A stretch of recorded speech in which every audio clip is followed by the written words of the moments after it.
नमस्कार, बहुत स्वागत है आपका टीवी अपडेट देख रहे हैं आप। आपके साथ मैं हूं स्वीटी दीक्षित और आज का मुद्दा बेहद अहम है। रिपोर्ट रुकी, राज क्या है। जी हाँ, अयोध्या आस्था की नगरी, करोड़ों राम भक्तों की श्रद्धा का सबसे बड़ा केंद्र, लेकिन अब इसी राम मंदिर का चढ़ावा सवालों के घेरे में है। मामला सिर्फ चोरी का नहीं रह गया है, बल्कि जांच की आंच अब पूरी व्यवस्था तक पहुंचती दिखाई दे रही है। सूत्रों की माने तो एसआईटी अपनी जांच लगभग पूरी कर चुकी है, अंतिम रिपोर्ट तैयार है, लेकिन अब तक सौंपी क्यों नहीं गई? आखिर किस बात का इंतजार है? क्या रिपोर्ट में ऐसे नाम है जो बड़े खुलासे कर सकती हैं? क्या चढ़ावे के प्रबंधन में गंभीर खामियां सामने आई है? और सबसे बड़ा सवाल, क्या भगवान के दरबार में भी व्यवस्था पे सवाल उठ रहे हैं? आज की सबसे बड़ी बहस, रिपोर्ट रुकने का राज क्या है। राम मंदिर करोड़ों श्रद्धालुओं की आस्था का केंद्र है। हर दिन लाखों रुपए का चढ़ावा आता है। ऐसे में अगर चढ़ावे में गड़बड़ी की आशंका भी उठती है तो जवाबदेही किसकी होगी? अगर एसआईटी की जांच पूरी हो चुकी है तो रिपोर्ट सार्वजनिक करने में देरी क्यों? क्या देरी केवल प्रशासनिक प्रक्रिया है या फिर रिपोर्ट में ऐसे तथ्य हैं जिन्हें लेकर मंथन चल रहा है?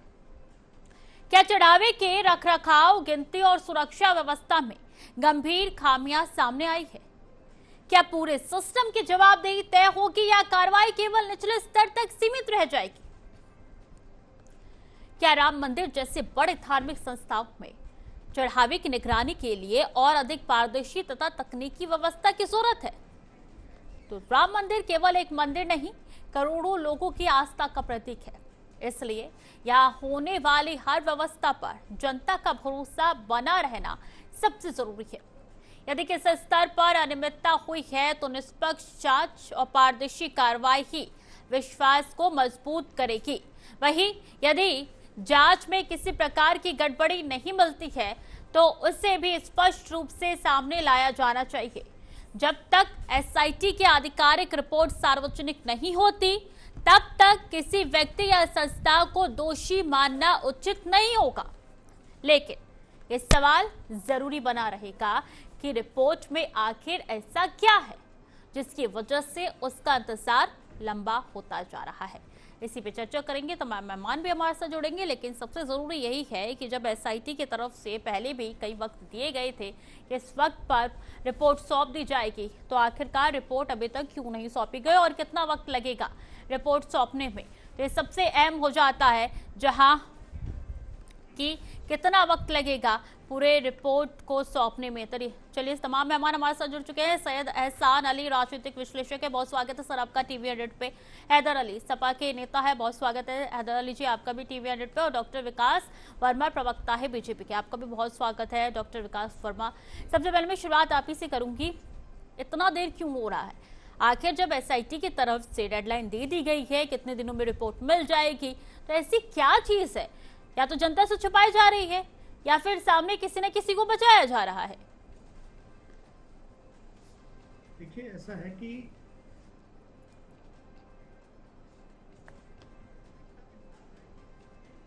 आवाज नहीं मिल पा रही सर आपकी।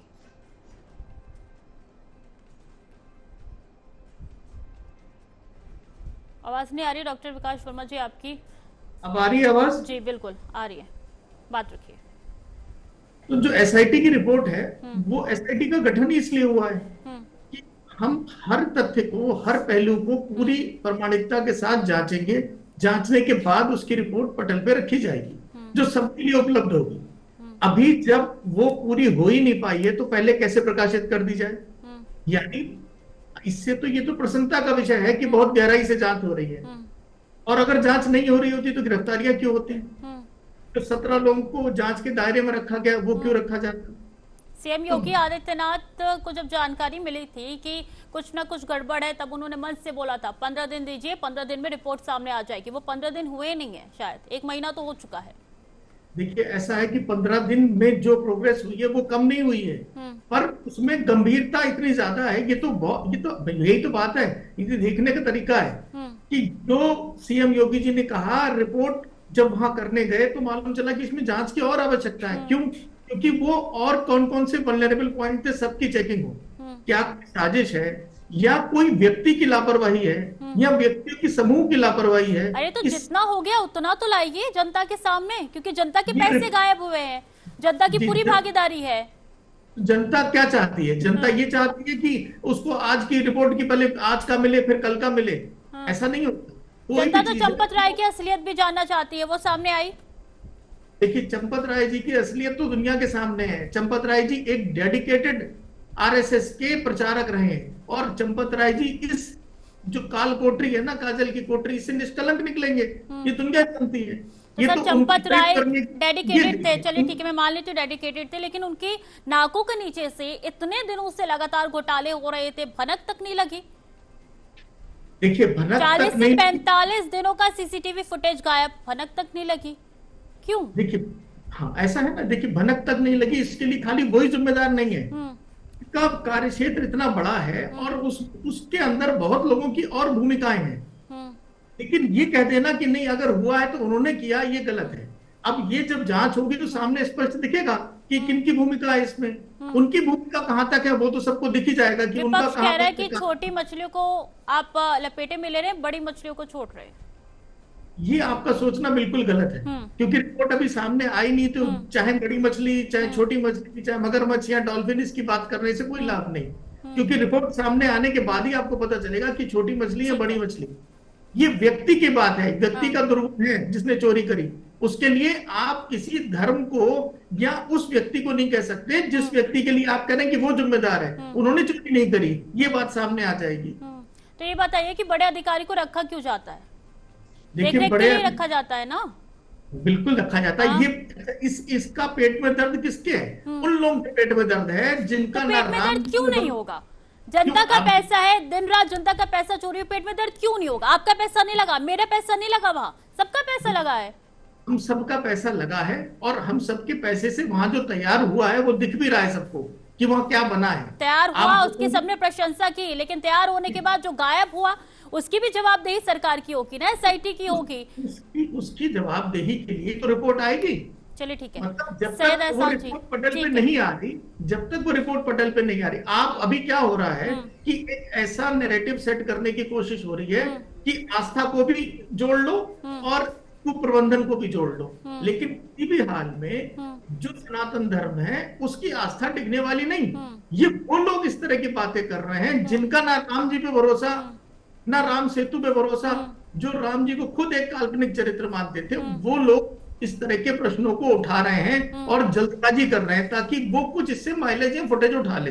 लेकिन ऐसा होने वाला नहीं। जब रिपोर्ट आएगी तो क्या सफेद बिल्कुल सामने होगा, फिर उस दिन डिबेट ठीक है, बैठेंगे।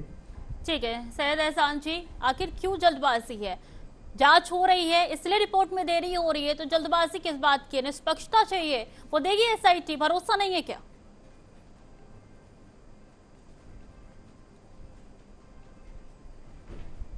आपकी आवाज नहीं मिल पा रही सर।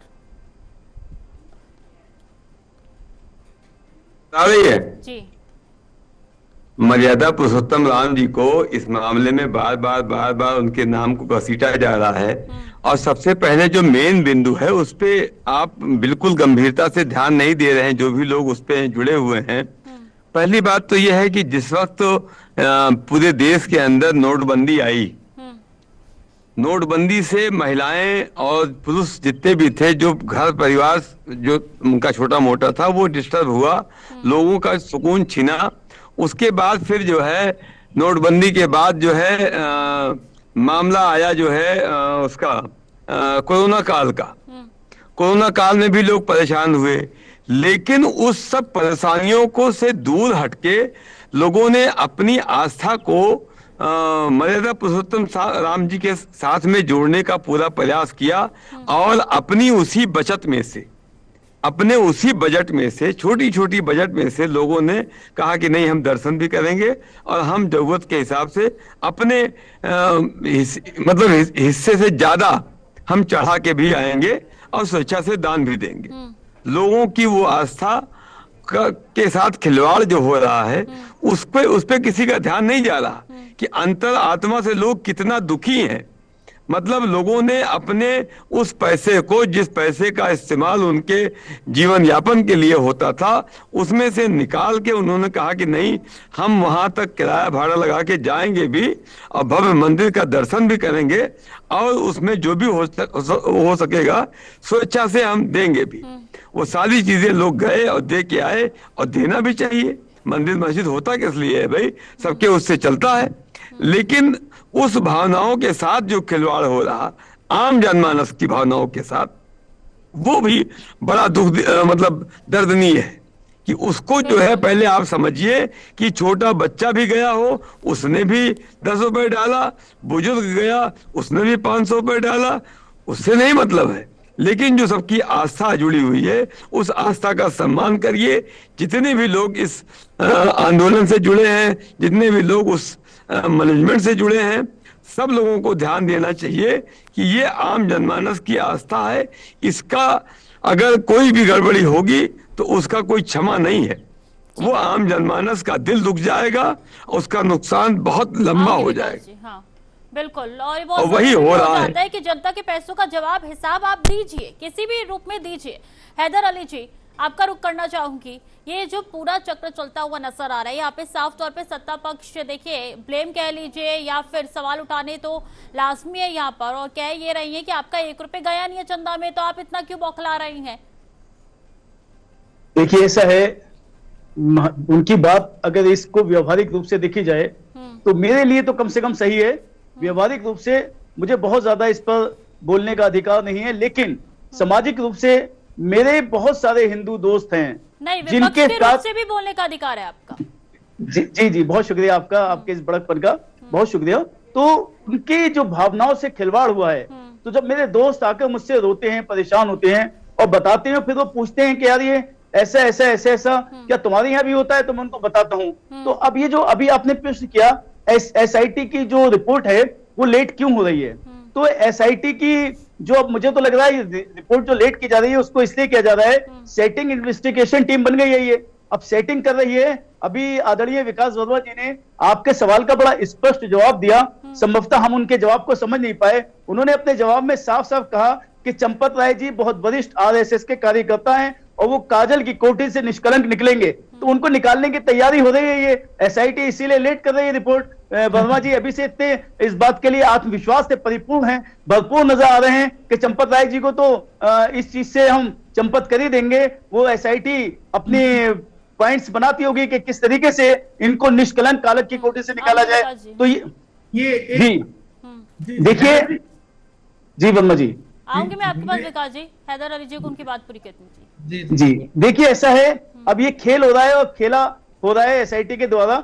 निचले स्तर पर के लोग हैं जो उनको फंसा दिया गया। जब 5 तारीख को लाखों रुपए पुलिस ने बरामद कर लिए, जिसका वीडियो हमने आप लोगों के चैनल के माध्यम से, कि गलती होगी तभी तो इसमें नाम आएगा, गलती है ही नहीं, वो डेडिकेटेड आदमी है, उन्हीं के देखरेख में तो पूरा राम मंदिर है। मैंने अभी जो आदरणीय वर्मा जी के, आपने जब उन्हें संबोधित किया था तो बीजेपी का प्रवक्ता कहा था, मुझे नहीं पता है कि वो कहीं जज भी हैं और वो निर्णय भी ले सकते हैं कि वो ये व्यक्ति, अमुक व्यक्ति निर्दोष है और अमुक व्यक्ति दोषी है। अगर वो जज की हैसियत से अपना ये निर्णय सुना रहे हैं तो मेरे बड़े हैं, मैं सत्ता में हैं, उत्तर प्रदेश को चला रहे हैं, मैं उनका जिस तरीके से सारे निर्देश और आदेश और जनता सर माथे पे लेती है, मैं भी सर माथे पे ले लूंगा। और जनता अल्टीमेटली, देखिए, एक दिन ऐसा ही होगा कि रिपोर्ट बना दी जाएगी, कोई मूवी आएगी धुरंधर 4। विपक्ष है, विपक्ष का काम है सत्ता पक्ष की असलियत दिखाना। जी, मैं वही दिखा रहा हूँ। यही तो गलती है सर, विपक्ष का काम बोलना है। ठीक है, मैं आऊंगी आपके पास विकास जी। अब जो है इसमें विपक्ष की भूमिका, हैदर जी ने कहा कि चंपत राय जी काजल की कोठरी से निष्कलंक निकलेंगे, उसके पीछे हमारा, मैं एक कार्यकर्ता हूं, मैं कार्यकर्ता के नाते, और उस व्यक्ति को मैं इतने वर्षों से हम जानते हैं कि जिनकी निष्ठा पे संदेह करने वाला भाजपा और संघ में कोई नहीं हो सकता। लेकिन एसआईटी भाजपा की टीम नहीं है, आप उसको मैनिपुलेट कर रहे हैं। वो एसआईटी, यानी आपको जांच में, न्याय व्यवस्था में विश्वास नहीं, फिर तो कोई बात ही नहीं है। यदि आज आप एक पार्टी के मुखपत्र या आप उनकी तरफ से बोल रहे हैं और आप इस बात को कह रहे हैं कि आपको एसआईटी पर विश्वास नहीं, तो यानी आपको न्याय व्यवस्था पर विश्वास नहीं। हमको पूर्ण विश्वास है। अब इस विश्वास में ही, जिस व्यक्ति में हमें विश्वास है, उसके लिए हम कह रहे हैं कि वो निष्कलंक निकलेंगे, निकलेंगे तो निकलेंगे। दूसरी चीज, आस्था की बात, ये एक आस्था का विषय है, लेकिन आस्था के विषय को घोटाले से ना जोड़ा जाए। चंद लोगों की गलतियां अगर इसके अंदर हैं, जिसको आप अगर आस्था से जोड़ेंगे तो बिल्कुल गलत है। हमने दान दिया, उन्होंने ध्यान दिया, उन्होंने ध्यान दिया, लोग आपके पास आके रो रहे हैं, अरे ये तो बड़ी बात है, सब आपके पास आके रो रहे हैं, किस चीज के लिए रो रहे हैं? कि हमारा दान खराब हो गया। ऐसा शायद ही कोई व्यक्ति हो जो राम मंदिर गया हो और उसके बाद कहे कि मेरे दान का पैसा यहां नहीं लगा।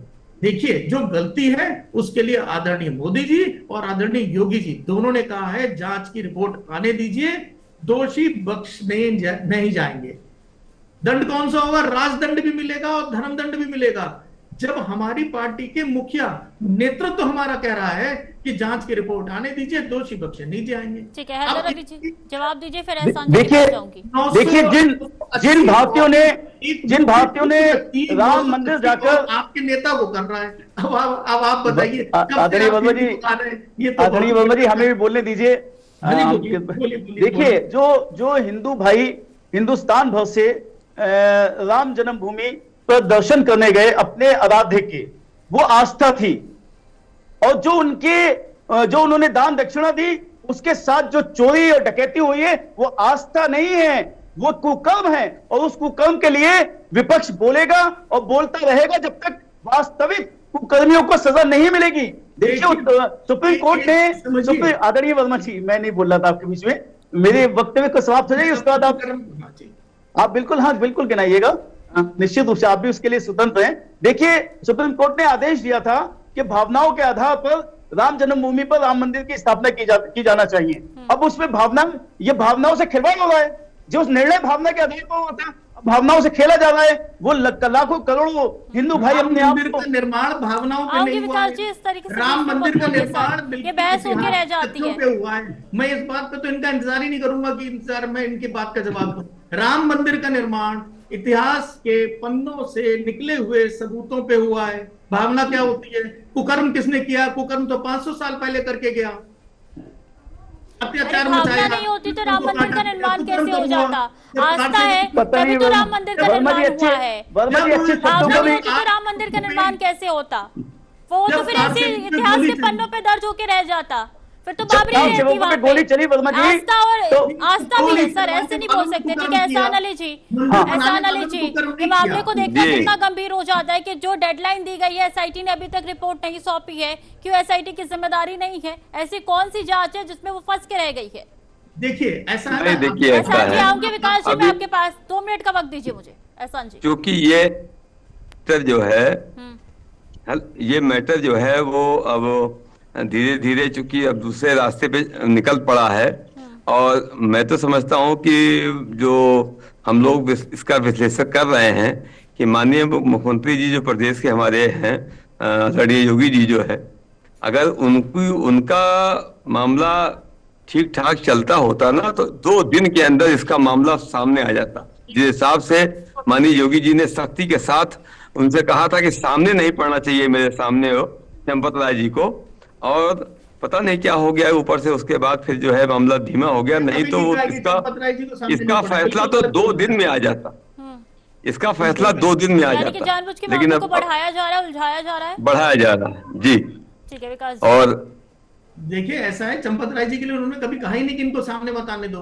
सीधे उन्होंने कहा था कि मेरे सामने पढ़ना नहीं चाहिए।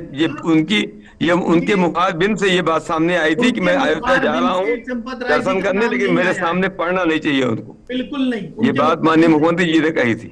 नहीं, माननीय मुख्यमंत्री जी ने बिल्कुल नहीं कहा है कि चंपत राय जी मेरे सामने ना आए।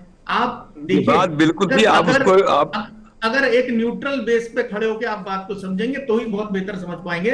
जैसे इन्होंने, बिल्कुल भाई, हम लोग तो न्यूट्रल ही हैं, लेकिन ये है कि जहाँ पे आम जनमानस की आस्था के साथ खिलवाड़ हो रहा है, उसमें हम लोगों को बोलने की जरूरत इसलिए पड़ जाती है कि भाई लोगों ने जो है कोरोना काल में मतलब आटा खाया, चावल नहीं खाया, चावल खाया तो आटा नहीं खाया, रोटी नहीं खाई।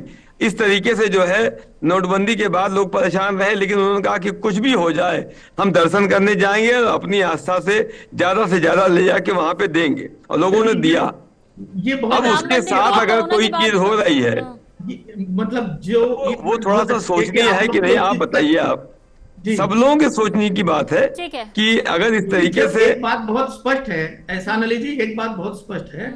आदरणीय जी प्रधानमंत्री जी, आदरणीय मुख्यमंत्री जी, दोनों ने स्पष्ट कह दिया जांच की रिपोर्ट आने दीजिए, और जैसे ही आएगी दोषी तो बख्शे आप नहीं। ये इस बात को आपने कैसे कह दिया कि जांच की रिपोर्ट आने दी है, चंपत राय एकदम ठीक ठाक निकल जाएंगे? अरे भाई, आने का इंतजार करिए ना। आप देखो, क्लीन चिट कैसे दे रहे हैं आप उनको? मैं आपकी बात से आप कैसे क्लीन चिट क्यों दे रहे हैं? नहीं, मैं आपकी बात से हम किसी का वो विरोध नहीं कर रहे हैं ना, हमको किसी से कोई दिक्कत है, लेकिन आप क्लीन चिट ऐसे मत दे दीजिए। अरे क्लीन चिट तब होगी जब मैंने आदरणीय हमारी जो एसआईटी की टीम है, जब अपना वो रिपोर्ट कार्ड सौंपेगी, उसके बाद जो क्लीन चिट होगा भाई, अच्छी बात है। तो कोई ऐसे तो इसमें सब अली दोषी जी भी नहीं और ठहरा हैदर- सकते ना, हैदर साहब, ऐसे दोनों तो ही एहसान जी। जी दोषी भी नहीं ठहरा सकते। हैदर अली जी, मुस्कुराने से काम नहीं चलेगा, दोषी क्यों ठहराया जा रहा है फिर चंपत राय को? देखिए किसी- किसी ने ये नहीं कहा कि चंपत राय जी दोषी हैं या निर्दोष हैं। निर्दोष होने की गारंटी अभी श्री वर्मा जी दे रहे थे, लेकिन वास्तविकता ये है कि आपने भी एक बहुत अच्छा सवाल किया था कि आपने कहा था अधिकारी क्यों नियुक्त किए जाते हैं, वो किस लिए देख रेख कर रहे थे। जब वो देख रेख, उनकी देख रेख में 45 दिन से सीसीटीवी कैमरे, आप सीसीटीवी कैमरे बंद होना क्या छोटी बात समझती हैं?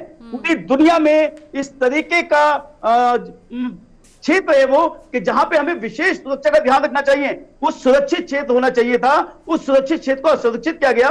45 दिन तक कैमरे बंद कर दिए गए। यदि वहां पे हिंदुस्तान की कौमी एकता के दुश्मन कुछ ऐसा काम कर जाते इन कैमरों को बंद करने की आड़ में, तो उसका जिम्मेदार कौन होता? तब भी क्या ये आदरणीय वर्मा जी बैठकर यही कहते कि चंपत राय जी निर्दोष हैं, उन्होंने कैमरों को, अरे कैमरे की देखने के प्रबंधक को सारी व्यवस्था उनके हवाले थी। सिर्फ दूसरों को गाली देने से काम नहीं चलता है। अपने गिरबान में मैं वर्मा जी से निवेदन करूंगा कृपया अपने गिरबान में झांकने का कार्य करें। वो बार बार कह रहे हैं कि चंपत राय जी निर्दोष सिद्ध होंगे, और फिर कहते हैं कि किस तरीके से कुप्रबंधन पे निगाह नहीं दौड़ाना चाहते। आप ये बताइए, अभी उन्होंने कहा कि कार सेवकों पे गोली चलाने वालों ने कुकर्म किया था, तो उन्हीं कुकर्मी जो नृपेंद्र मिश्रा जी हैं, जिनके सिग्नेचर से कार सेवकों पे गोली चली थी, उनको आपने इसी मंदिर की निर्माण की समिति का अध्यक्ष बना रखा है। तो ये दोहरा रवैया भारतीय जनता पार्टी के लोग करते हैं। और जब हम लोग बात उठाते हैं तो इन लोगों के पेट में दर्द होने लगता है, फिर ये अटैक करते हैं। हैदर अली जी, एक बात बहुत अच्छी रही, एक बात बहुत बढ़िया समझ में आई कि आपने उन लोगों को, उस सरकार को कुकर्मी बोल दिया जिसने की कार सेवकों पे गोली चलाई, जिनका राम पे भरोसा नहीं, जिनका राम के अस्तित्व पे भरोसा नहीं। जी, वो तो बात की बात है, सुन लीजिए, राम पे भरोसा हो या राम पे भरोसा ना हो, पैसा ना कहीं उनका भी गया वहां पे। बात यहाँ पे भक्ति की नहीं आती, बात यहाँ पे लापरवाही की आती है। और यहाँ पर सिर्फ अयोध्या और आध्यात्मिक तरीके से आप बातों को गोल गोल घुमा नहीं सकते। एक बात बताइए कि जब चंपत राय जी की कोई गलती नहीं थी तो उनका इस्तीफा क्यों स्वीकार किया गया? आप बोलते हैं ना कि आप उस पद पे रहिए, हम आपको अभी भी पूरी जिम्मेदारी देंगे, इस्तीफा क्यों स्वीकार किया गया? इस पे क्या जवाब देंगे विकास जी? देखिए, ऐसा है, आप चंपत राय जी के व्यक्तित्व को बहुत अच्छे से अगर जानती होंगी तो आप ये भी जानते होंगे कि वो किस कद के प्रचारक हैं, किस कद के नेता हैं। उन्होंने जब ये सब आरोप लगे तो उन्होंने तुरंत सबसे पहला काम कहा कि नहीं, मैं अपने ऊपर इस तरह की बातों को बिल्कुल बर्दाश्त नहीं करूंगा, और मैं चाहता हूं कि मैं इस पद से हटूं ताकि जांचें निष्पक्ष हो पाए। एक उस व्यक्ति का विशाल हृदय, विशाल मन समझिए कि उसने कहा नहीं, मुझे हटाइए ताकि जांच हो, और जांच होने के बाद जिसने पूरा जीवन राष्ट्र के लिए समर्पित किया वो व्यक्ति निष्कलंक निकलेगा, ऐसा मेरा मानना है। मेरे जांच उस पद पे भी रहते हुए हो सकती है जी, जांच उस पद पे भी रहते हुए हो सकती है। जांच होती है। निष्पक्षता कानून किसे कहते हैं कि हर व्यक्ति के खिलाफ जांच हो, चाहे पीएम हो, चाहे सीएम हो, या कोई डीएम हो। सुनिए, अगर वो उस पद पे बैठे रहेंगे ना, तो अगली बार डिबेट में आप बैठेंगी तो आप कहेंगे जांच की रिपोर्ट आई, वो उस पद पे बैठे थे, उन्होंने मैनिपुलेट कर दिया। ये सैयद अली जी और हैदर अली जी दोनों जने कहेंगे, 2-4 और बैठ जाएंगे। अगर उनके सवाल खड़े हो या ना खड़े हो, अगली बार मैं डिबेट में बैठूंगी तभी भी सवाल ही उठाऊंगी। एहसान जी, क्या हो सकता है अगर आप उस पद पे बैठे रहो तो आपका जांच पूरी तरीके से निष्पक्ष नहीं होगी? हो सकता है ऐसा? भाई देखिए ऐसा है कि विभिन्न पदों पे लोग बैठे होते हैं और जांच होती रहती है उनकी। ऐसी कोई बात नहीं, कोई डीएम के खिलाफ जांच आती है तो क्या डीएम जो है हटा दिया जाता है? ऐसा नहीं है।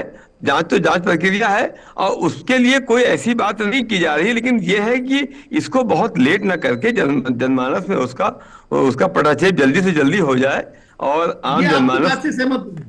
जी आपकी इस बात से सहमत हूं, पर एक बात बिल्कुल सत्य है कि कोई भी व्यक्ति प्रशासनिक पद पे बैठा हुआ है किसी भी ट्रस्ट पे सरकार में, और वो जांच उसी के खिलाफ हो रही है, तो 100% प्रभावित होगी। जैसे कि हमारे पूर्व में बैठे ठीक है, मतलब कहने का मतलब ये है कि भाई देखिए इसमें नो डाउट, इसमें एक चीज तो ये जान लीजिए कि इसमें नो डाउट कि भाई मंदिर निर्माण में अगर उन्होंने अच्छा काम किया है तो उसके वो बधाई के। ये देखिए मैं आपको बता रहा हूं, वर्मा जी बार बार दोहरी बातें कर रहे हैं। मैंने अभी दोहरे रवैये पे कहा था, मैं वर्मा जी की इस बात से सहमत हूं और पूर्णतया सहमत हूं कि अगर वो पद पे बैठे रहते तो संभवतः जांच कहीं प्रभावित होती। तो आज हमारे सोनम वांगचुक जी 19वें दिन से अनशन पर बैठे हैं और नीट की जांच की मांग कर रहे हैं, तो प्रधान जी जो इसके शिक्षा मंत्री हैं उनसे बिल्कुल उनसे आपकी वजह से जांच प्रभावित हो सकती है। बहुत बहुत शुक्रिया हैदर अली जी हमारे साथ जुड़ने के लिए, अपना वक्त देने के लिए।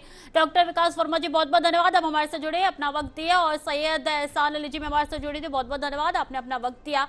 ऐसे में अब रिपोर्ट कब तक आएगी, कई सवाल निशान खड़े होते हुए नजर आ रही है कि जो डेडलाइन दी गई है उस तारीख तक रिपोर्ट क्यों नहीं पेश की गई, इतना वक्त क्यों लग रहा है, और जब इससे पहले जांच हो गई है तो निष्पक्षता से जांच हो रही है या नहीं, क्योंकि कई जो चीजें निकल के सामने आ रही है वो सवाल या निशान लगातार खड़े करें। अब देखना होगा रिपोर्ट कब तक आएगी, क्योंकि कहा गया था कि 15 तारीख के बाद 48 घंटे का वक्त अब दिया गया है। क्या वो 48 घंटे पूरे होने के बाद रिपोर्ट आएगी या एक बार फिर से जनता को गुमराह किया जाएगा? चले फिलहाल के लिए चर्चा में इतना ही। खबरें लगातार जारी है, देखते रहिए TV 100।